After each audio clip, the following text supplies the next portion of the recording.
Alléluia. Bien-aimé, sois béni. J'aimerais que Dieu se vante avec toi. J'aimerais que Dieu se vante avec toi. J'aimerais que le Seigneur se vante avec toi, comme Dieu l'a fait avec David, avec Job, avec Abraham, avec Isaac, avec tous ces grands hommes de Dieu. J'aimerais que Dieu le fasse avec toi. Rentrons dans le livre de Jean. Jean 10, verset 14. Rentrons là-bas. Là-bas, Dieu disait, je connais mes brebis et elles me connaissent. Alléluia. Je connais mes brebis. Donc, toi qui dis que Dieu te connaît là, bien aimé, je ne suis pas sûr. Si tu mènes une vie de désordre, une vie, c'est pas, d'idolâtrie, d'immoralité sexuelle, une vie de perdition, arrête de dire, tu ne peux plus dire que Dieu te connaît. Dieu ne te connaît pas. Et appartenir à une assemblée ne veut pas dire que Dieu te connaît. Tu peux être baptisé, né de nouveau, et pourtant Dieu ne te connaît pas. Pour que Dieu te connaisse, tu dois marcher dans l'intégrité, dans la sanctification. Si tu veux que Dieu te connaisse, tu dois faire sa volonté. Alléluia. Ici, il dit, je connais mes brebis et elles me connaissent. Est-ce que tu connais Dieu, bien-aimé? Ici, il dit, elles me connaissent. David connaissait. Quand Jésus a dit, je connais mes brebis, et c'était vrai, il connaissait ses disciples. Dieu connaissait David. C'est pourquoi David appelait son père berger. L'Éternel est mon berger. Mais est-ce que toi tu connais Dieu? Est-ce que toi tu connais ton berger? Est-ce que toi tu connais ton berger bien-aimé? Et elles me connaissent. Alléluia. Bien-aimé, est-ce que tu connais ton berger? Si tu veux connaître ton berger, voici le secret que je vais te donner. Ça se passe dans l'intimité, dans la communion, dans le secret. Tu comprends? Si tu veux connaître ton berger, si tu veux vraiment connaître ton berger, il ne s'agit pas de dire, Seigneur, je te connais. Il ne s'agit pas de dire que tu prends la Bible, tu la lis. Non, ce n'est pas une histoire de lire la Bible. C'est une histoire de lire la Bible et de la mettre en pratique. Après, lorsque tu lis la Bible, tu la mets en pratique et de développer une vie de communion intime avec ton Dieu. Lorsque tu développes une vie de communion avec ton Dieu, chaque fois que tu pries, tu as l'impression que le Seigneur est avec toi. Il est présent parce que tu sens sa présence. Lorsque tu marches, tu sens sa présence parce qu'il vient habiter en toi. Tu ne doutes de rien ni à gauche ni à droite. Tu es déterminé dans tes voies. Tu es intègre. Parce que tu connais Dieu. Est-ce que tu connais Dieu, bien-aimé? Sois béni. Sois abondamment béni. Je t'exhorte, bien-aimé, à revoir ta vie. Revois ta vie, mon frère. Revois ta vie, ma soeur.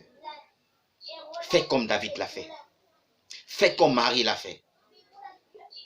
Marie a choisi la bonne part en restant à côté du Seigneur. Alléluia. Il faut toucher le cœur de Dieu. Touche le cœur de Dieu, bien-aimé. Pratique les bonnes œuvres. Mets en pratique la parole de Dieu.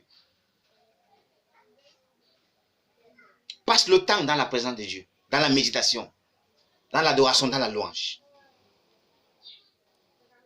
Pratique les bonnes œuvres.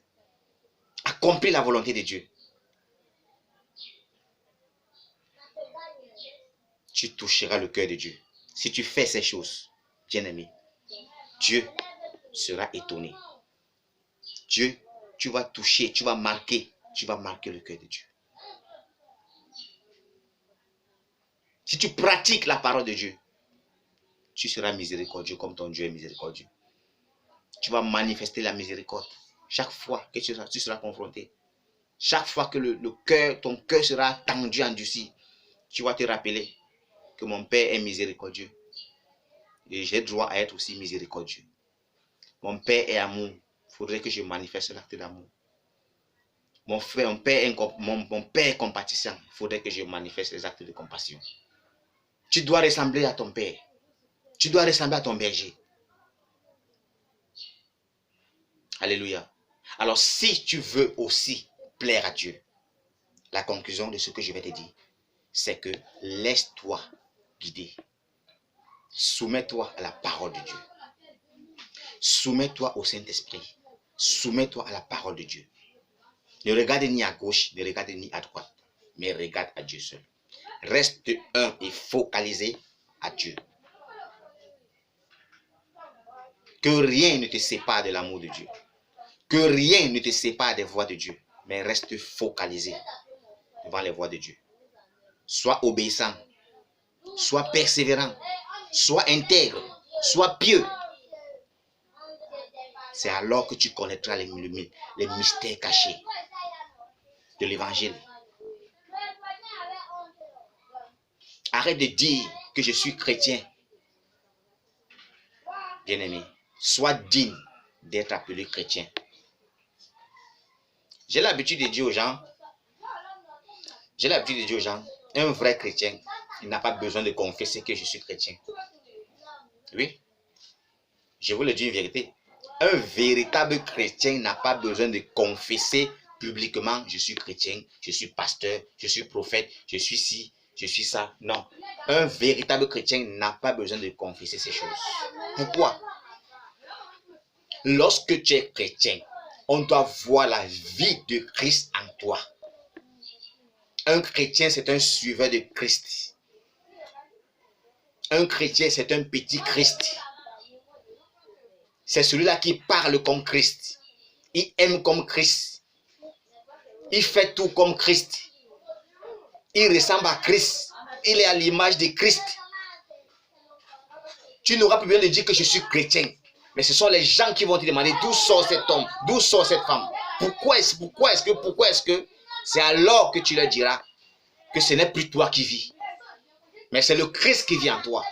Quand tu atteins ce niveau de plénitude, c'est là où l'apôtre Paul pouvait dire, si je dis que je vis, ce n'est plus moi qui vis, mais c'est Christ qui vit en moi. Et si Christ vit en toi, bien-aimé, tu deviens miséricordieux, tu deviens compatissant. Tu n'as plus le temps pour la haine, tu n'as plus le temps pour haïr, tu n'as plus le temps pour médire, tu n'as plus le temps pour maudire, tu n'as plus le temps pour la convoitise. Mais tu as le temps d'aimer, de manifester les fruits de l'esprit. Si tu es chrétien, que tu poses ces actes. Lorsque les disciples de Jésus arrivaient dans la ville d'Antioche, dans Actes chapitre 11, verset 26, ils sont arrivés là-bas, ils faisaient l'œuvre de Dieu. Ils faisaient l'œuvre de Dieu. Mais je vous assure, les habitants de cette ville, la population de cette ville, ils ont vu les comportements de ces hommes de Dieu. Ils étaient étonnés. La Bible dit que ces gens-là faisaient comme Christ faisait. On les appelait les apôtres. Ils s'appelaient apôtres. Mais ils faisaient ce que Christ faisait. Ils faisaient tout. Ils marchaient comme lui. Ils parlaient comme lui. Ils supportaient des choses. Ils ne rendaient pas les injures. Ils ne faisaient pas ci, ils ne faisaient pas rien de malhonnête, rien de déshonorant. Ils ne faisaient rien de tout ça. La Bible dit dans le livre de Actes 11, verset 26, que c'est à Antioche que les disciples, les apôtres furent appelés pour la toute première fois chrétiens. La toute première fois. C'est là où le nom de chrétien prend naissance. Est-ce que vous comprenez ça, bien aimé? Donc un chrétien n'est pas celui-là qui peut ouvrir sa bouche et dire je suis chrétien. Un chrétien, c'est celui-là qui ressemble à son maître. Une brebis ressemble à son berger. Une berger reste attachée à son berger. Aussi longtemps qu'il vit, il reste attaché à son berger. Il se laisse soumettre. Et lorsque tu te laisses soumettre, lorsqu'une brebis se laisse soumettre, et lorsqu'une brebis se soumet à son berger, le berger, il va lui conduire où? Il va lui conduire où? Près des eaux paisibles. C'est là où la suite du psaume 23 s'accomplit dans sa vie. Lorsque tu lis le psaume 23, la suite s'accomplit dans ta vie. Donc, bien aimé, je viens te dire cet après-midi, si tu acceptes d'être la brebis de l'Éternel, si tu accomplis, tu laisses toutes ces choses-là s'accomplir dans ta vie, le Seigneur va te conduire près des eaux paisibles. Il va te conduire dans les sentiers de la justice. Il va restaurer ton âme. Il va restaurer ton foyer. Il va restaurer tes finances. Il va restaurer tout ce que tu avais perdu. Il va te conduire dans des bons endroits. Il va te préserver de la chute, de la honte, de la nudité. Si tu observes ses commandements, si tu restes attaché à ton berger, il va te conduire.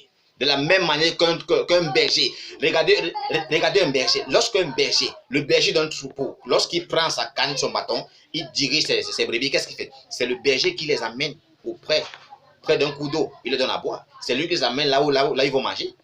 Si les animaux font ça, les animaux qui sont sans intelligence, les animaux qui sont aveugles, qui ne voient, qui ne comprennent rien, combien de fois les humains? Combien de fois les humains? Si tu te laisses conduire, par Dieu, par le Saint-Esprit, bien aimé, tu verras les grandes œuvres. Il va te conduire dans les sentiers de la justice. Il va dresser devant toi une table en face de tes adversaires. Ton âme sera dans l'abondance. Tu ne manqueras pas de paix. Tu ne manqueras pas de joie. Tu ne manqueras de rien. David avait compris ça. C'est pourquoi il pouvait dire, je ne manquerai de rien. L'Éternel est mon berger, je ne manquerai de rien. David a compris ce mystère. C'est pourquoi David avait tout à sa disposition. Il avait tout devant lui. Tout était devant lui. Bien aimé, est-ce que tu peux faire pareil? Est-ce que tu peux faire de la même manière? Sois béni. Que le Seigneur te bénisse, que le Seigneur te garde. Que le Seigneur te donne de comprendre cet enseignement. Qu'il ouvre ton entendement afin que tu comprennes davantage cet enseignement. Mets ces paroles en pratique. Bien aimé, cherche à toucher le cœur de Dieu. Manifeste les bonnes œuvres, les bonnes actes devant le Seigneur. Touche son cœur. Pratique la parole de Dieu. Ne te contente plus, ne te borne plus à l'écouter, mais pratique-la. Mets-la en pratique. Tu verras les œuvres, tu verras les fruits de l'obéissance, de la parole de Dieu se manifester et s'accomplir dans ta vie. Sois béni abondamment dans le nom de Jésus-Christ. Que le Seigneur te garde. Amen. Shalom, shalom, shalom. Que Dieu te bénisse encore et encore. Shalom.